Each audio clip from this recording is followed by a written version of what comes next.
What's up, guys? This is Will from Table the Game. I hope you're having a wonderful day. Now, I got a special game set out for us today. And what happened was last year, Rio Grande Games gifted me a package, about 5 games. And when it came, I was blown away. I did not expect them to do that. Now, out of all the games, the one that I really wanted was Woodcraft right here. This game was designed by Vladimir Suchy, and this is a designer that I've wanted to play his games for a long time. He is a world-renowned designer. He has come out with so many different titles. A lot of them are highly ranked, and he's awesome. Now, he does design on the heavier side Euro strategy games. And so what we're going to do today is I have a game set up. We're going to go over about 3 things that I really, really liked, things that stuck out to me about this game. I'm also going to go over 1 or 2 things that could be a stumbling block for you, because my hope is that you're going to take a look at this and decide, is this something that you'd want to get or not? And so I want to kind of give you both sides. Now, in a game of Woodcraft, you are a woodworker. And what you're trying to do is you're trying to become the greatest woodworker in the forest. Now, you do that by you're gathering contracts throughout the game. To fulfill these contracts, you have to hire workers. You have to gather tools. You have to get different types of resources. You have to gather either wood from the lumberyard, wood from the forest. And there's a lot to do in this game, and you're not doing it alone. There's other woodworkers that are also reaching to become the greatest woodworker in their craft. So let's get down to the table. So this is Woodcraft, guys. This is some basic overview of the different components. You have your tools. You have your blueberries, which is different numeric amounts. You have your resources, saw blades, glue, and scrap wood, your lanterns. You have your extra dice, which is wood. You have your Rondel board, which is how you take your turns. You have your personal player board. All this we're going to go over in a second. You have the track with your reputation track, your blueberry track, and your hazelnut track. You have the different cards for helpers. You have your contract cards and your scoring track right here. So let's go over a few things that I really, really liked about this game. And so the first thing I'm going to go over is the Rondel board. This is the action selection portion of the game, where you get to choose the action that you're going to choose for that turn. And so there are 7 different actions that you have to choose from. So let's go over them here. So the first one here, this is to produce using your helpers, or to produce and to plant trees. Now those trees will grow and you'll be able to harvest the wood later on. This action is to take your wood that you have in your workshop and to go to the marketplace and to trade for other wood. This action is to gather resources like glue, scrap wood, saw blades. This action is to gain contracts. And you can also pay, blueberries is a currency in this game. You can pay extra blueberries and gather 2 contracts.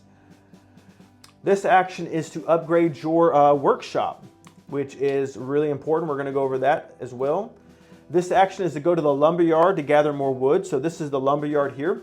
So in a game of Woodcraft, there are 3 different types of wood. And then this action here is to hire more helpers. So a few rules when you are choosing an action is, number 1, if you choose an action, it has to move to the next quadrant over, and it has to be placed in the furthest location of that quadrant. Now there's also a saw blade here with an arrow, and if you're ever going to choose an action and have to cross over the arrow, that saw blade has to move. So let me show you. If I was going to choose this action here, which is to hire a helper, it's got to cross over this arrow. So this arrow is going to move to the farthest part of the next quadrant here. Now I want you to see something. There are icons here, and when I move it, it shifts the icons. So if I was going to choose that, it would go right here to the furthest place on this next quadrant. So this is what makes this Rondel very interesting. It makes you choose actions that have not been chosen for a while. So in this case, I'm about to overlap this. This is one that's been sitting here. No one's chosen this for a while. You can see that all the other actions have moved this way, but this one's still stuck in this quadrant. So it gets to a point to where I'm forced to move this at some point. But the game rewards you for choosing an action that has not been chosen for a while. So in this case, if it was my turn, I'm going to get a lot of stuff if I choose this action, which is to plant trees and to produce, or to do both. Okay, so if I choose this, I'm going to move it over here. This is to the next furthest spot of the quadrant. And so I'm going to gather the resources that show me in this quadrant. So in this case, I get a lantern. Now, lanterns are really important. Lanterns allow you, after you choose your main action, you can spin a lantern and you get to choose any other action to do. You don't get these extra resources I'm going to show you, but this is vitally important for doing things, for really building up, your game and to becoming the best woodworker in the land. Okay, now, so I'd get this lantern, plus I'd get these 3 items here, because this is the double portion. This is the bigger window that gives you more items, because this has not been touched. You get 2 points on the hazelnut track or the scoring track. I get another lantern and a saw blade. Saw blades help you to fulfill contract. That is why this Rondel is really cool. Is it rewards you as actions don't get chosen, then they become more powerful, and sometimes you'll end up choosing an action that you don't really want, because you get all these extra things. All right, here is your workshop. This is your personal player board right here. So this is where all the magic happens. So let's just go over all the different details here. So you have your marketing track where you can pay blueberries to get points. And so as you continue to move up the track, you can get more points by paying more blueberries. And you want to do this throughout the game, because you only do it every turn. And so you want to get to close to the end by the end of the game, because it's worth a lot of points. All right, you have your attic here. So you are, throughout the game, you are getting tools. And what I really like about this attic is the small puzzle that it gives you, and it gives you a lot of cool stuff. So you have to start off, fulfilling the bottom, and you can start working your way up. There's different ways you can do that. But when you connect 2 separate tools together, you get the item that's in between it. And that really helps you throughout the game. And there's different items you get. You get to move up the blueberry track. You can produce. You can get reputation. You can move up the hazelnut track. This one's powerful. You get 2 things. When you start going in between, you get more things as well. So really cool. All right, this is where your helpers are. So you can have 7 helpers throughout the game. So there is a cost for the helper, and each helper has different things that it gives you. Number 1, there is a production. So every time you produce, like this helper, you get 2 points. This is an ongoing ability. So every helper has different abilities or none. Like this one right here, you don't get any abilities, but it is cheaper. But on a production, you're going to get a dice. Some helpers give you a one-time ability. So this one would give you a reputation at one time once you place that worker. All right, throughout the game, you are going to upgrade your board to be able to manipulate the dice. So you have your splicing tiles, and what they do is they allow you to manipulate the dice going up a certain numeric value. So the first one, you can go, if you use it, you can go up by 1, and then it goes up by 2, and then 4. Whenever you do use this action, you do have to turn it over, and you can't use it again until you refresh it. You have your gluing tile here. So what's cool about this is you can take 2 different dice and you can glue them together. So let's say you have 2 dice, both with a numeric value of 3. You can use this and glue it together, and now you can change it to a 6. If you use 2 different color dice, you get to choose which color that you use. And of course, once you're done, you would flip it over and you couldn't use it again until you refresh. You have your saw tile here. So what's really cool about the saw tile, this is probably my favorite, is you can take a dice that you have in your lumber yard, and you get to saw it, and you get to decide what the numeric values are. So if you have a 6, you can have a 5 and a 1. You can have a 4 and a 2, and you get the picture. And of course, once you're done, you would flip that over as well. All right, now I should have mentioned this first, but this is where you keep your lumber. You have 6 locations. You can have any different color that you want, and you can only have 6. Now on your turn, if you get more than 6, that's fine, but at the end of your turn, you have to either have used those dice for different things to fulfill contracts, or you have to get rid of them. All right, guys, now here is your pots. So you start off with the green pot and you can upgrade to the yellow and brown. You have to do it in order. And so when you do upgrade, you do get a dice, either a 1 or 2 value, and you place it here. Now throughout the game, there is an action where you can plant more trees. Now the cool thing about this is when you plant a tree, trees grow. And at some point you can harvest that tree and use the lumber. So on your turn, at the beginning of your turn, whatever dice you have will upgrade by 2. So here I have a 2 and a 3. So this would move to a 4. And this one would move to a 5. This would grow. There is a free action that you have on your turn. You can harvest your tree, and you can move it. If you do harvest action, you can move it here into the lumber yard where you can use it. Okay. If it ever turns into a 6, that is the maximum you have to automatically move it into your wood space. All right, the last thing we're going to go over is the contracts here. So on your player board is you have icons where you place your contract. There's matching icons on each contract. And so if you fulfill that contract while it's in that row, you get the icon that's associated to it. Now you got to be careful. If you have a contract, if you place a contract on your board, you want to fulfill it. If you don't, 2 things can happen. Number 1, on every income turn, you drop your contract down a level, and so it's worth less points, or no points at all, like right here there's no points, or it starts to cost you negative points. Like this is an actual point on the point track, or negative reputation. If it ends up dropping down past that, you lose it completely. And at the end of the game, if you have any unfulfilled contracts, that costs you as well. So make sure to complete your contracts.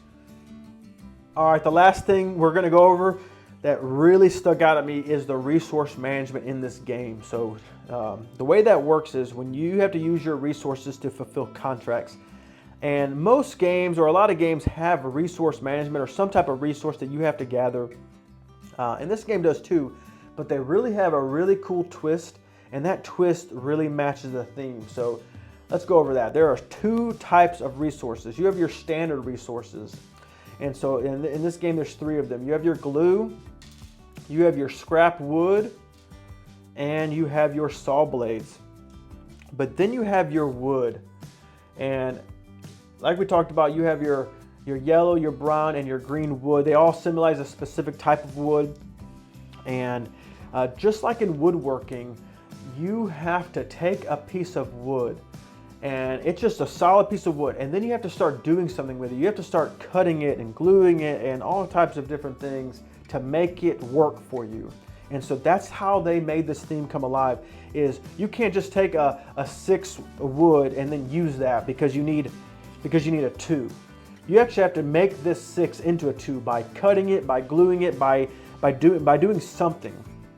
And so what I have here in this game, or in this turn here, if I had this turn, I actually have the proper resources and the ability to purchase this contract. So let me kind of go over how you would do that.